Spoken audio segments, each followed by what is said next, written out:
When large jobs require moving massive amounts of snow, get the work done quickly and efficiently with the Western Pile Driver and all-new Pile Driver XL pusher plows, both featuring trace edge technology. These pushers scrape down to the pavement with an advanced cutting-edge system that has independent 2-foot sections that move vertically, oscillate, and trip. Get more jobs done faster with the Western Pile Driver lineup of pusher plows. Mike Bott from Frost Solutions, one of the owners of the company.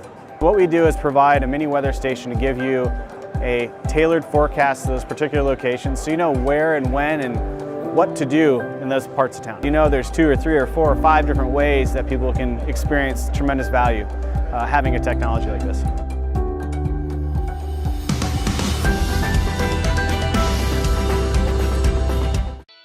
Welcome to the Entrepreneurial Journey with your host, Dave Westcott. The Entrepreneurial Journey is a weekly podcast that streams live every Tuesday at 9:15 a.m. Pacific on Dave's YouTube channel and LinkedIn profile. Now here's Dave with this week's episode. Good morning and welcome to the Entrepreneurial Journey. I'm your host, Dave Westcott, and I have with me special guest, Diva, founder of DVS Advisory Group. Diva, you're going to have to do me a favor and pronounce your full name for the audience here today. Oh, absolutely, Dave. Thank you. I'm Divakar Vijayasarathy. And that's a beautiful name.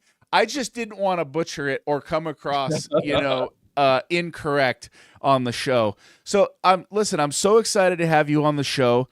I've read through your bio. I've taken a look at, who you are and what you've accomplished, and it is super, super impressive.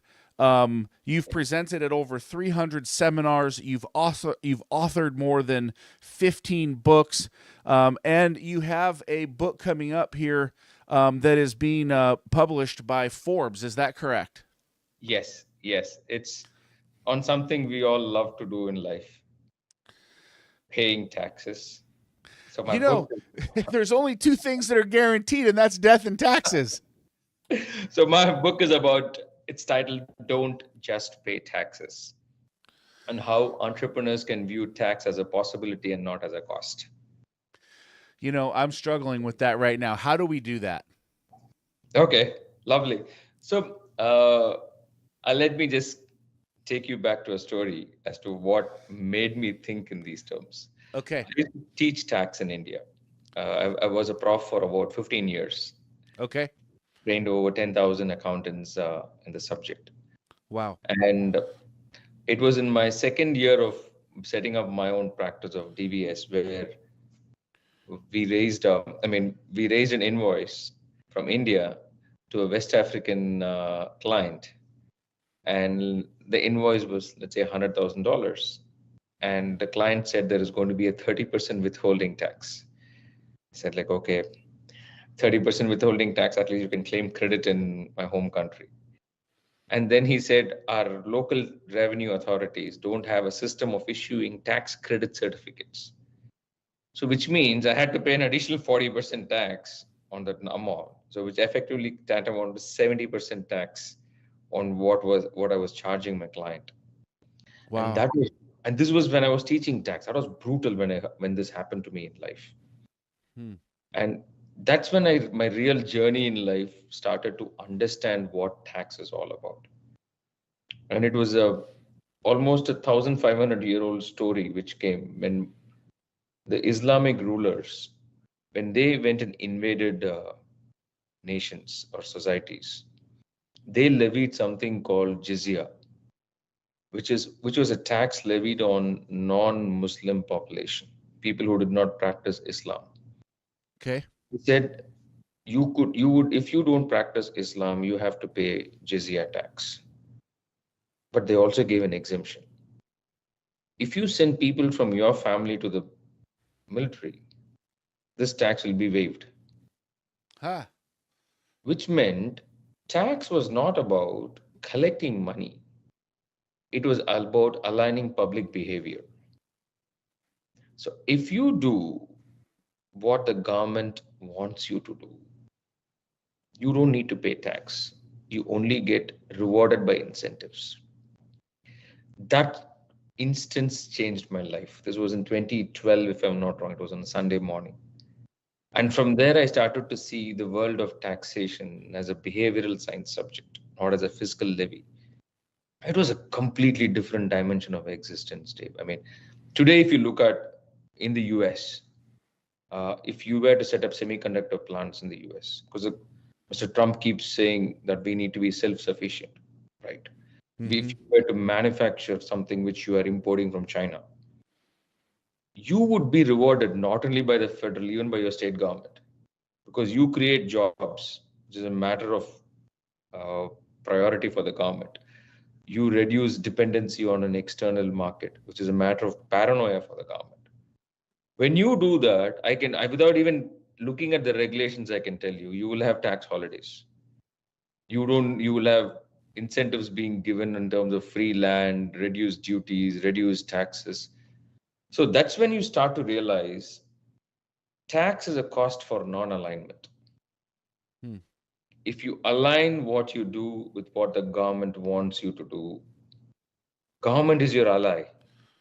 You don't need to pay him. You are helping him build the system he wants to build. If it makes sense.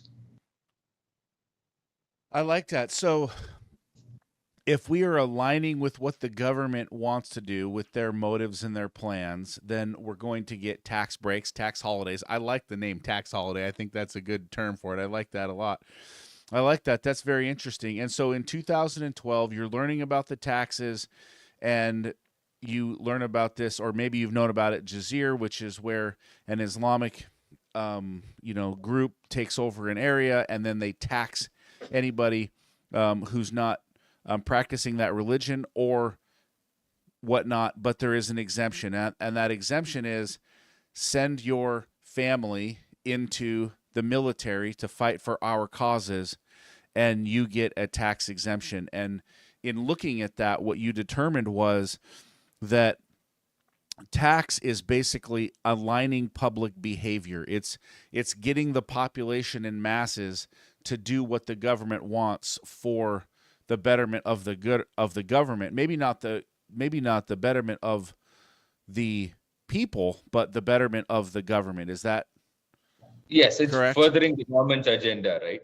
See, there are only two categories of civil population: people who further the agenda and people who feed on the agenda. People who further the agenda get rewarded. People who feed on the agenda gets taxed. Period. All right, so it's better to be on the further the agenda side. I'm just saying from a business perspective, right? Absolutely. Maybe not from an ethical or moral or, depending on your take on less government, more government, I don't know. And this isn't a political show, so I'm not political about it. Exactly.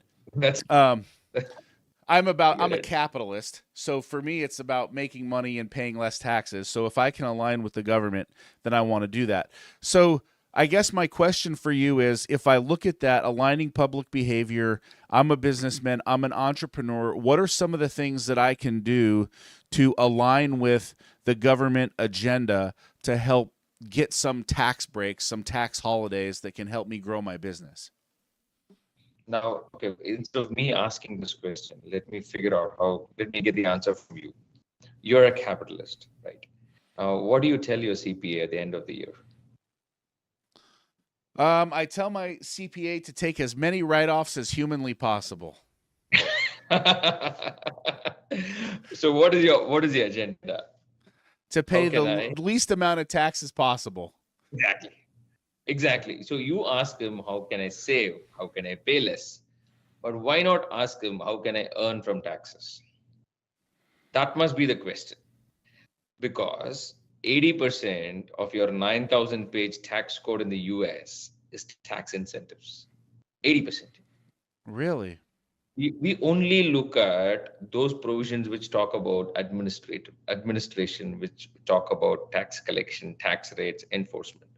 We don't talk about the entire plethora of provisions which are available for tax incentives and reliefs.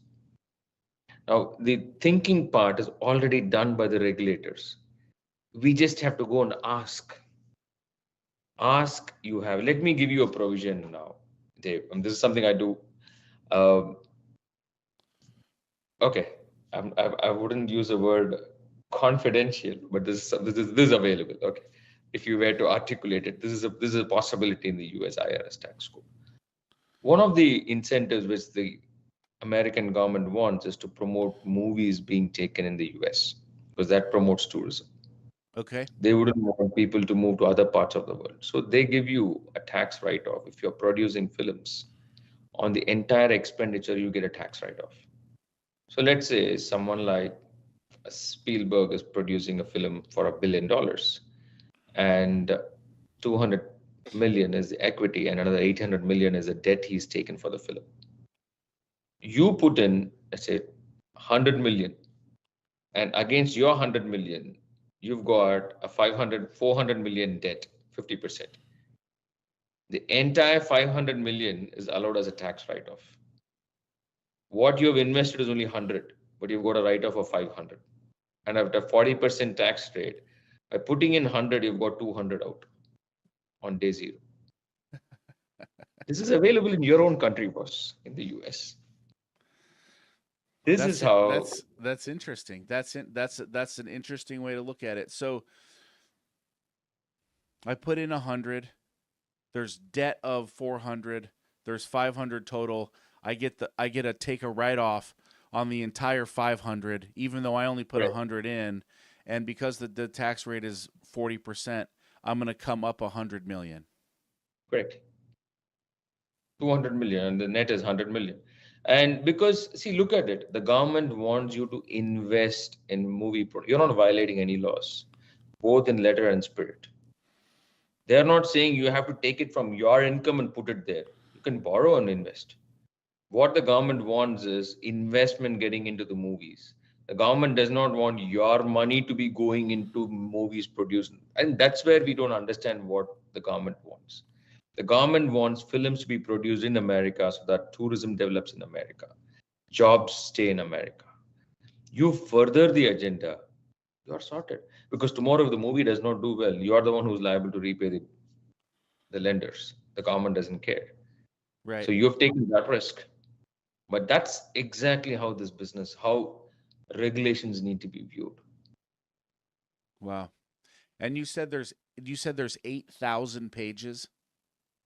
Yes, your IRS tax code is and growing. I think when I last took stock, it was about 8,000. Now it must be like either 9 or 10,000 plus.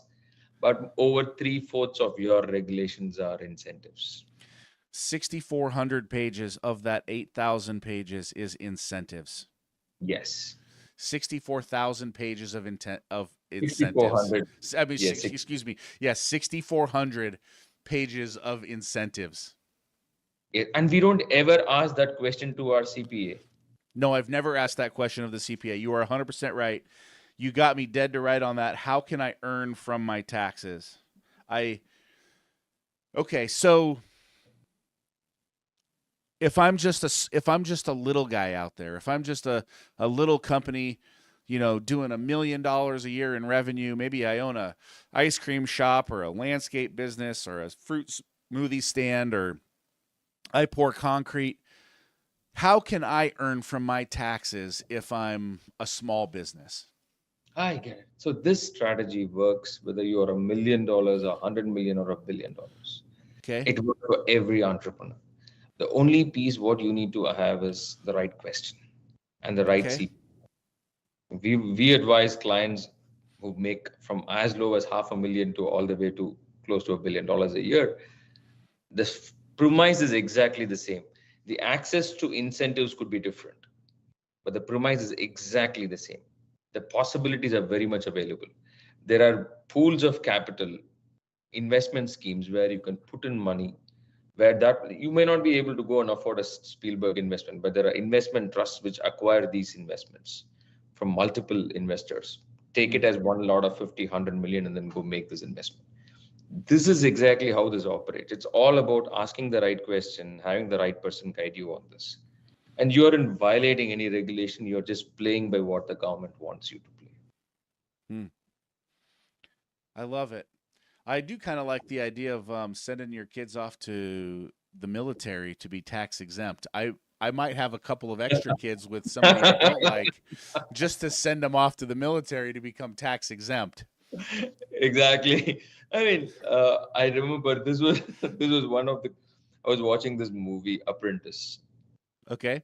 about our current president, Mr. Trump, and how he would negotiate with the governor of New York on why his building should not be taxed or should be eligible for property tax exemption because of the kind of commerce that building is going to, the Trump Towers opposite Central Park. Yep.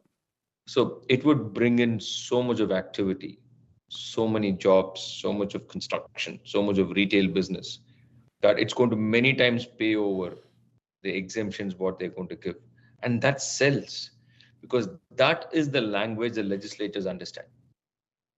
What am I going to see? Understand a politician has to sell their vision to the voters, and how would they? The only language a voter understands is jobs at the bottom line. And the last book which I just read was Barack Obama's A Promised Land, Yeah. where he goes on to say whatever we try to achieve, ultimately, if it's not going to help them reduce their bills, it's not popular. So the Right. only language the population understands is what is going to help them feed them, ensure their bills are paid, and jobs. That's the only ticket. And every entrepreneur is creating some job or the other. So an entrepreneur is a means to a politician's end, which is victory. So we become conduits for their destination. And for that, if we facilitate that journey, you are enabling every legislator say in a seat. Why would he not reward you? And this is a perennial incentive which have always existed. Ever since tax was found, incentive was always found. Just that negative news, negativity attracts more attention than possibility and optimism, which is why we have never spent time on understanding incentives. But the guys who have succeeded, the guys who have always been on top, if you go back to their history, they would have always swam with the tide. They would have moved with the tide. If the tide is for EVs, I can't be innovating in uh, combustion engines. It's beyond. Today, if I were to bring a breakthrough in combustion engine, which is going to give 40 kilometers per liter, it's not going to sell because it's as much as efficient it is. No one wants to hear because the tide is electric, sustainable fuel. So that's the language which the population understands. That's the language the legislature understands. An entrepreneur has to play along. He cannot stay outside this ambit, or he cannot be swimming against the tide. If that makes sense. That is very interesting. So just as I look at some of your accomplishments and what you've done, you are building basically a $400 million fintech platform, and you are acquiring CPA firms across the United States. Yes. So right now you are just buying up CPA firms like crazy. I mean, we are looking at buying like-minded CPA partners. So again, it goes back to a deeper question, Dave. Just as how tax was a behavioral science subject, my curiosity about why taxes in an era where you don't need you don't need gold to print currency. Right? I mean, we're in the US, and I believe less than 0.1% of dollar is backed by any hard currency. So the government can keep printing money to eternity. As the Federal Reserve Chairman said, in the event of an era, depression, we would just print money and throw it from the helicopters. I think that's a very That's what they do in Dubai. Oh yes, right. Everybody has a Lamborghini in Dubai. So you don't need money, a tax to collect money. That was a question which I was trying to understand in my academic era. In the professional services space, the question which I had in life, which I'm solving through DVS, is why are professional services so fragmented in this world? Because these are intelligent people, and these are people who are part of every successful public listing, every successful financial exit which anyone would have. You wouldn't find an exit or a listing without a CPA's blessing in some capacity or the other in that entire journey. But you would see CPA firms really tiny. In the US, if I were $100 million firm, I'm already in the top 50 in the country. The top 500, the 500th firm top line is about $6 million. And this is in a country which has about 650,000 CPAs. Wow. And you have companies which are worth trillions of dollars here. And the guys who enable these institutions to stay where they are tiny, 45,000 CPA firms, and more than 44,000 of them, I mean, almost 40 to 42,000 of them are less than $1 million in revenue. What are we looking at? So this scenario is no different in almost all the parts of the world. So why are we so fragmented? So when I try to understand the question, this industry, people know to compete, they don't know to collaborate. Second, the ownership structure. The industry was structured as a partnership firm or a proprietary firm. There was no corporation which could create value where they could go public and list. And third, the industry was operating in silos. They never knew to collaborate with each other. So a guy who does wealth management and a guy who does tax filing for a high net worth individuals, they could make great partners.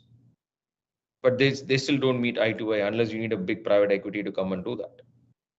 Now, these were the learnings what we had in DV. It took me 3 bankruptcies in life to go through this process. I tried some weird experiments to scale up the business. Lost money, everything, every time. But finally, when the insights came, we acquired a host of practices in India, Dubai, Singapore, brought them under one parent, established our presence in the US. I moved to the US. And then we are growing all these platforms. We merged professional services and business services within the same platform. So for clients for whom we were doing tax advisory, we were doing virtual CFO. For clients we were doing tax structuring, we were selling them wealth management. For funds for whom we were helping them with structure, we got into selling their portfolios in India. So from being just a service provider, we became a co-creator of value, which is why from being a firm, we became a platform. And that platform today has been able to accomplish things which is impossible to accomplish when you are operating as a single service provider. And we are here to do the same magic what we did in other parts of the world, in the US as well at this point. Wow. That's impressive. You've had a very impressive journey. And like a lot of entrepreneurs, you've rode that wave of build, success, fail, build, success, fail, build, success, fail. And you've kind of found this secret sauce of combining professional services. Yes. And now we want to really create value for professionals. I want to see CPAs in the US have a public market exit, not a private equity exit, because that's going to be a linear exit. We're looking at an exponential exit. That can come only when you are structured for a public market game right from day zero. Today, we are structured as a public market enterprise. We are looking at going public between 2027 and 2028. And we're looking at like-minded CPAs who are willing to ride the game. So what we do is we invest only 60% in the CPA firms. We want the CPA partner to have the remaining 40% in the pie. When we bring our team, we bring our HR, finance, technology, AI, leadership expertise. Someone who's doing a couple of $1 million in 3 years' time, we can take that practice to $5 or $8 million. But the CPA still owns 40%, unlike a private equity where you sell off 80% or 100%, you only get ESOPs or some cash. Here, he gets to create tangible wealth at the end of the game. And we've had proven success. I've made 18 acquisitions so far across practices. Our practices have grown anywhere between 3 to 10 times in 3 years' time. Wow. It's magic what can happen, Dave, because the real reason why a practice does not scale is not lack of opportunity, is there is no one to see the obstacle that person is facing and just removing that obstacle. All it takes is a small block in your heart to bring the entire system down. And when that block is removed, the system replenishes, beyond belief. That's what we do with practices. And in theory, you could do this in many other areas as well. Absolutely. Absolutely. Any knowledge-based service or any service is practice. So what we have built is a practice operating system, you can say, a scaling up practices operating system. Many people have reached out, said, why don't you convert what you're doing into a program to teach service entrepreneurs to scale? I hope sometime in future that should become a reality. So you built a practice operating system. What are some of the tenets of that operating system? What are some of the pillars, the foundational blocks that you put into a business? You look at that business, it's doing 2 million in revenue, and you've got an owner, he's occupied in it, he's going to maintain 40%, you're going to own 60%. I heard you say you bring leadership, you bring technology, you bring AI, you bring those things. But what are the pillars of the operating system that are enabling them to see that 3, 5, 10 time growth over a several year period? Great question, Dave. For us, it's the path to scale has just 3 steps. First is mindset. Second is vision, and third is action. So mindset is from being a technician to an architect. That's a fundamental mindset shift which this person has to have. Second is discovery, discovering the real person who you are. We believe that magic can happen. We call it the zone of loyalty. It happens at the intersection of your strengths, interest, and purpose. Every entrepreneur, every professional has a strength, has an interest, and has a purpose. The intersection of all the 3 should be your profile. And that's the process we spend time on. Someone who's just because you're a great accountant, you don't need to be preparing tax return. You could be great at engaging with customers. You could be great at solutioning a problem, but the fact of just sitting and executing could drain you. So we try and discover this. And third, and the most important thing when it comes to mindset, is moving from a solopreneur to an entrepreneur. Rather than being the answer for all questions, asking whom do I reach out for solving my problems makes a massive difference. So these are the 3 things we work at the mindset stage. If that makes sense. That's beautiful. I love that. And it's so easy, right? I mean, I would have never expected you to say the tenets of our program, our mindset, vision, and action. But I love that. And I love what you've said. Like, you're taking, a technician to an architect, you're discovering who you are, and that's the loyalty zone where strengths, interest, and purpose all connect, and that becomes your profile. And yes, you're capitalizing on that, taking a solo entrepreneur, just the guy who does the work, and he's the answer for all questions in his business. He's the correct. He's basically, I mean, I don't like using this term, but he's like the god of his business, where he is all knowing, all powerful, shares all the answers, and everything has to come to him. And what you're saying is, no. Who else can answer these questions? How can we take advantage of their superpowers, alleviate that time, and grow the practice? That's step 1. That's step 1. Step 2 is vision. Write down your vision for your practice. I'd say, if I were to say for DVS, our vision is to build a globally scalable professional and business services fintech platform, period. That's a statement you make. This is my vision. This is what I want to build at the highest level. But then it doesn't stop there. Vision, we believe, has to be specific. So in the next 3 years, what would be my revenue? What would be my EBITDA? What are the service lines I would be offering to my clients? What are the geographies I would be working on? Now, these are because a vision or a dream without numbers or specificity is just a wish. It's like saying, I want a big house. What is a big house? Is it 5,000 square foot, 50,000 square foot, or 500,000 square foot? It's big relative. So be specific on what you want to achieve. So that's what we do in the second phase. Articulate your dream and reduce your dream into specific numbers. I love it. I'm taking a master class from you right now. So what I'm doing is I'll send you my invoice after this. that's good. I need that. I'm taking notes so I can make myself smarter. That Oh, way, that's my biggest advantage of being the host of the show is I get to do it at my pace. And I love that because it's it's my show, so I get to have fun with it. So action. How do we take action? so now that you've understood yourself, you know where to go, right? Now it's about making progress. So what are the steps? Strategy. Would you do organic or inorganic? If I need organic, you just need three things. You need people, you need process, you need capital. What is it that there is a roadmap, there is a plan structure which we give where you have to write down what are the skill sets I would need. Will that person, let's say I need a HR person, I need a finance guy, I need a trainer. People underestimate the need of a trainer in an organization. You want that person to be a freelancer or a full-time employee or an external contractor or a part-time. And then what is the budget you have kept aside by when you want this person to be? That's a table you have to fill up. And then you inorganic. If it's inorganic, what is the size of acquisition? What is the practice? What is the geography? What is the budget? What is the timeline? Fill that up.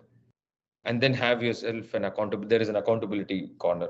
By every quarter you have a check-in, every monthly we have a review, and every weekly we have a management call. And then the last part is needs. For making this happen, what is the capital I need? Where is it that I'm going to source capital? Is it going to be debt? Is it going to be equity? Is it going to be internal accruals? If it's going to be debt, who's going to be my lender? Describe your lender? If it is going to be equity, describe your partner. Do you want an investor or you want a growth partner? Now you have the playbook to scale. From here on, it's only execution. All right, that's very impressive. So this is what we do, Dave. We declutter the first decluttering happens in your mind. Second decluttering happens with your goal. And third decluttering happens with your action. And when this happens, you become a force of nature. Because in our experience, what we believe is mankind has always been troubled by, we've never been troubled by the enormity or magnitude of work in front of us. But we've always been troubled by ambiguity in life. Moment you clarify a lot of questions, a lot of self-doubts which come in the journey, you are a force of nature. And that's what we firmly believe in DVS. That's why we say that our program internally is called the Build Beyond You. And with that mindset alone, you can scale up. But otherwise, if it's all about you, which today is the case with most of the small practices, from being all about you to build beyond you, that's the journey you will have to cross to scale beyond yourself. I love that. I love that. For those who might not know in the audience, what is a fintech platform?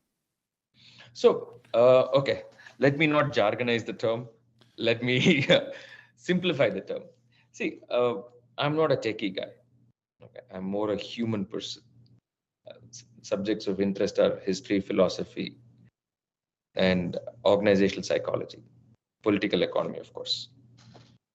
If I can understand, I asked the same question to my head of technology. We have this vision of becoming a fintech platform because that's the aim. He said fintech is not about making it complex. It's about making it easy to decipher, easy to execute, and easy to envision. I think if we are able to make these three easy, and the only enabler for each of these three is technology, something which helps you envision, decipher, and execute. Using technology is what we can call as a tech platform. And we are in the financial services space, so that word fin gets added to it. So ultimately, if you are to reduce the game of fintech for a layman, I'm a layman in this game, is have a layer of technology which helps me decipher what's happening in my business easily, which helps me envision what happens, and more important, execute transactions between stakeholders. It could be clients to clients, clients to team members to other team members. That's a fintech platform. I love it. Very, very interesting. Man, I feel like I could ask you questions forever. Oh. That's very interesting. I guess I got to know, you came from Dubai.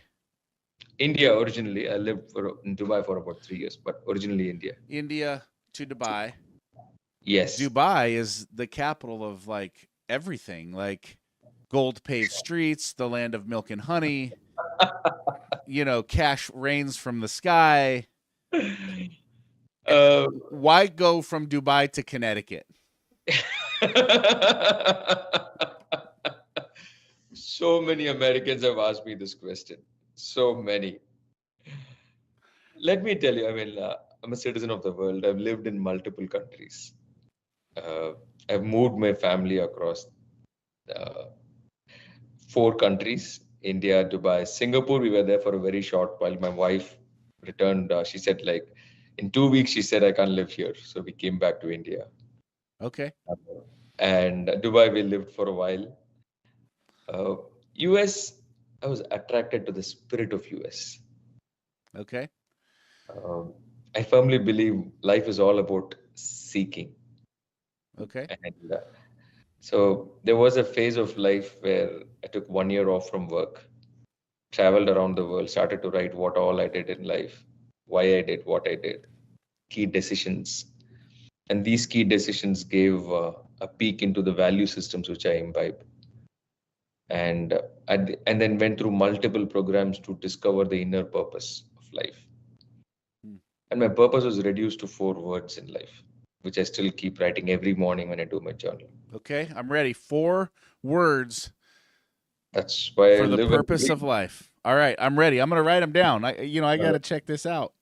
It's seek, apply, share, and evolve. That's the process.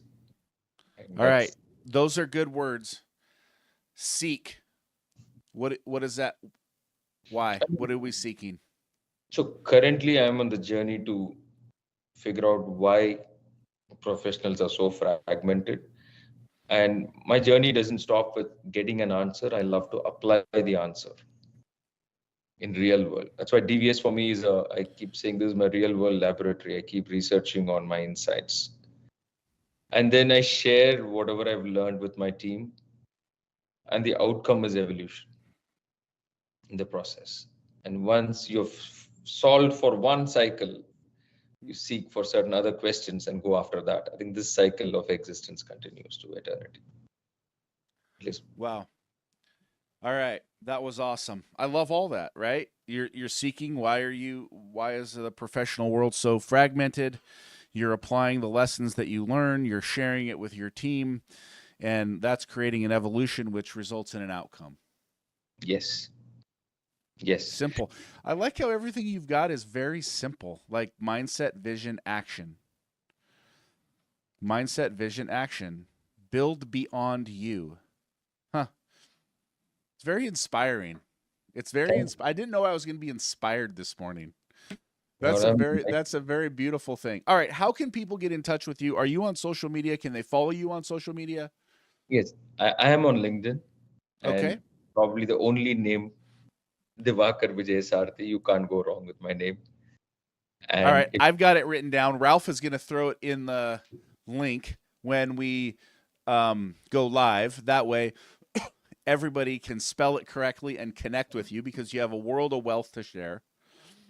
Thank you. And they can write to me at DV, D as in Denver, V as in Virginia, and DV at onedvs.com, onedvs.com. Well, that's easy. Yes. So that way they can definitely reach out, and I would love to engage with curious people. That's awesome. Everything, I feel like everything with you is simple. I see the books behind you. Are you a chess player? I play a lot of chess. I mean, how do you? Okay. Oh, okay. See, I'm a student too. I'm learning. Oh, absolutely. You're an observer. You're a keen observer. Chess is a very fun game. Do you always win? No. As long as it's the win ratio is 51%, I believe you've won the larger game. This was a very interesting conversation when I was reading about Roger Federer. I believe his win percentage was 54. Huh. I mean, we can't even fathom that, right? He was a world champion. But what really mattered was it was 54 over a span of 2 decades. And that makes a huge difference. That does. I mean, you're winning more than you're losing. It's a good ratio. I love playing chess. Although I will say that the amount of people that I find to play chess is fewer and fewer, right? Like as I come across, you know, it seemed like when I was younger, I was playing chess with older people. I was never playing chess with people my age when I was a kid, right? And then as I've got older, those people who were still playing chess that were older are now older and probably dying. But at the end of the day, like people aren't playing chess, it seems to me, as much as they used to. Yes. I mean, it's unfortunate. It's absolutely unfortunate. There's so many lessons of leadership and strategy you can learn from chess.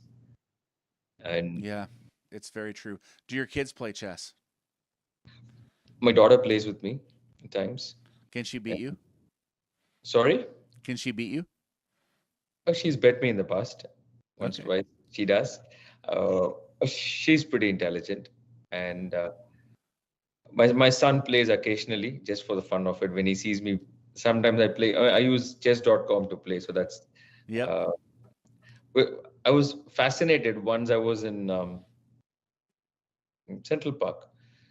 So my office is in Midtown Manhattan. So we used to walk around.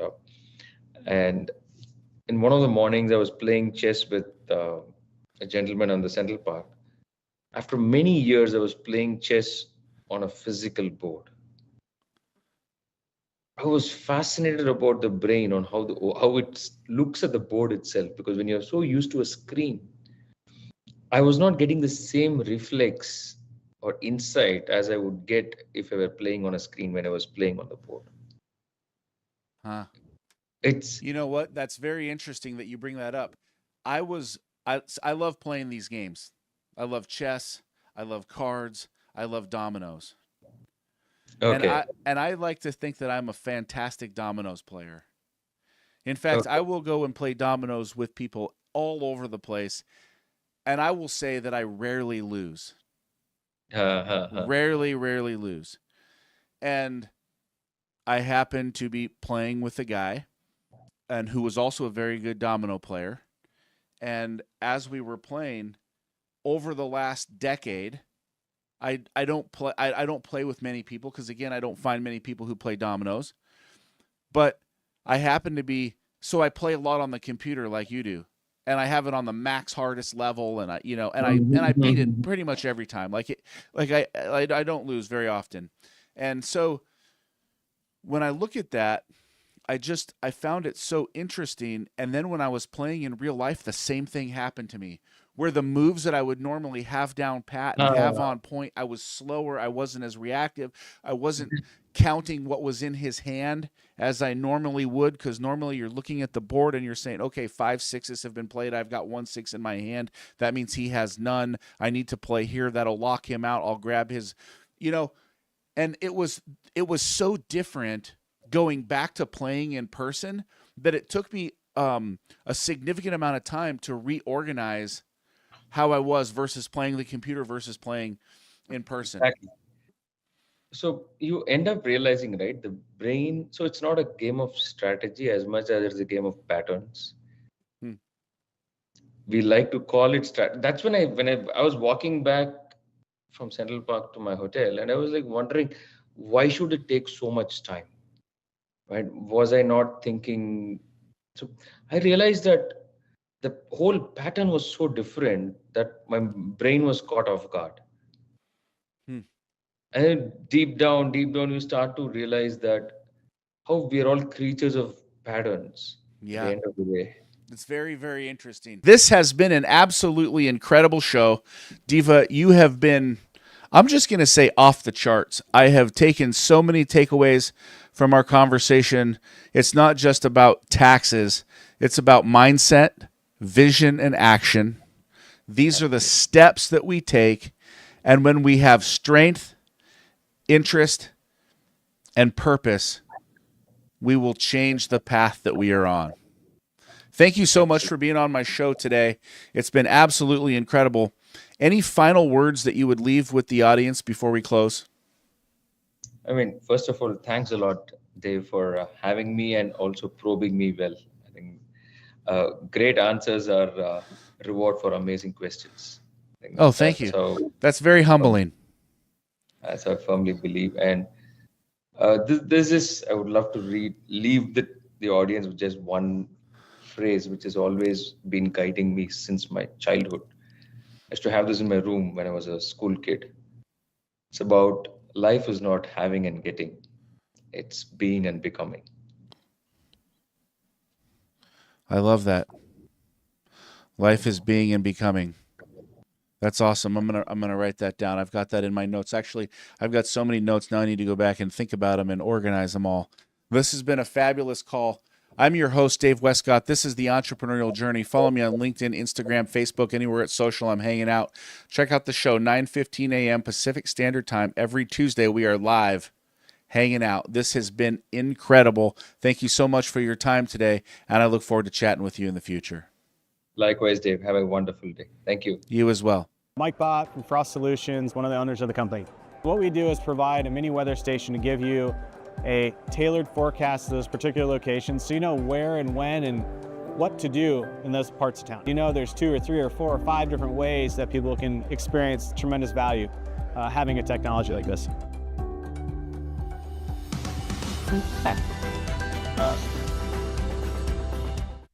Introducing the all-new Western Enforcer V-Plow. Engineered with all the features, efficiency, and performance of full-size Western V-Plows, built specifically for your half-ton truck. For more information, visit westernplows.com.